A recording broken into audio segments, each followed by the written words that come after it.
સૌને મારા નમસ્તે, જય સેવા. મારું નામ છે પારુલ રાવત. પહેલાં હું 12 ધોરણ પાસ કરીને બંગલાના કામ કરવા જતી હતી. ત્યાર પછી મને સેવા અકાદમીમાં જે કોમ્પ્યુટર ક્લાસ ચાલે છે એની મને જાણ થઈ, તો મેં કોમ્પ્યુટર ક્લાસ કર્યા અને અત્યારે હાલમાં હું સેવા અકાદમીના રૂડીનો રેડિયો વિભાગમાં છેલ્લા 6 વર્ષથી કામ કરું છું. આ કામની સાથે સાથે મેં ભણવાનું શરૂ કર્યું અને ગ્રેજ્યુએશન મારું પૂરું કર્યું. પણ નોકરીની સાથે ભણવું એટલે કોલેજમાં જવાનો ટાઈમ ના રહે અને થોડી મુશ્કેલી પડતી. પણ અત્યારે તો મોબાઈલનો કેટલો ઉપયોગ વધી ગયો છે, એટલે કંઈ પણ કામ હોય, મારા કોલેજના ફ્રેન્ડો હોય, અમારા સાહેબને કે કોલેજની ઓફિસમાં પણ હું ફોન દ્વારા સંકલન કરીને હું માહિતી જાણી લઉં.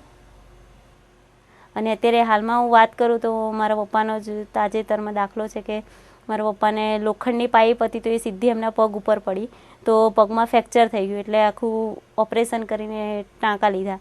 એટલે વીમોમાં કેશલેસ માટે મેં વાત કરી તો ફોન દ્વારા તાત્કાલિક મારી પાસે ફોન હતો, મોબાઈલ, તો મોબાઈલ દ્વારા મેં એમને વાત કરી કે મારા પપ્પાને આવી રીતે ઓપરેશન કર્યું છે અને દાખલ કર્યા છે, તો એ માટે તમે કેશલેસની માહિતીમાં અમારું નામ નોંધી લો. અને જે પણ માહિતી હતી એ મેં ફોન દ્વારા તાત્કાલિક એમને આપી દીધી. એટલે એ પણ મોબાઈલનો એક સરસ એવો ઉપયોગ છે. જો મારી પાસે મોબાઈલ ના હોત તો એમને આવી રીતે વાત કરીને હું આ માહિતીને આપી શકત.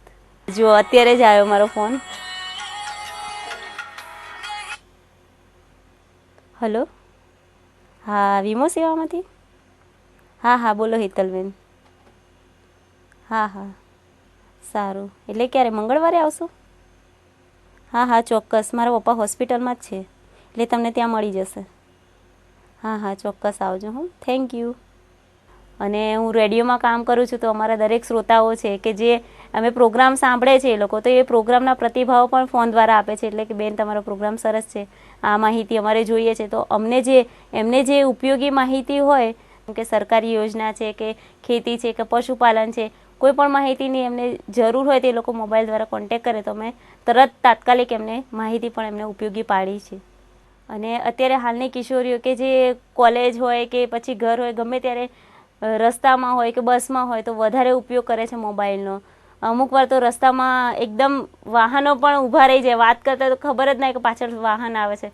એટલા ઉપયોગ મોબાઈલનો વધી રહ્યો છે. એમાં ખાસ કિશોરીની વાત કરીએ તો એમાં મેસેજ દ્વારા એકબીજાને IMP આપવાની હોય અથવા તો કોઈ પણ પરીક્ષાનો ટાઈમ ટેબલ હોય, તો કંઈ પણ માહિતી હોય તો એ કિશોરીઓ પોતાના મેસેજ દ્વારા એકબીજાને મોબાઈલ દ્વારા ઉપયોગ કરે છે.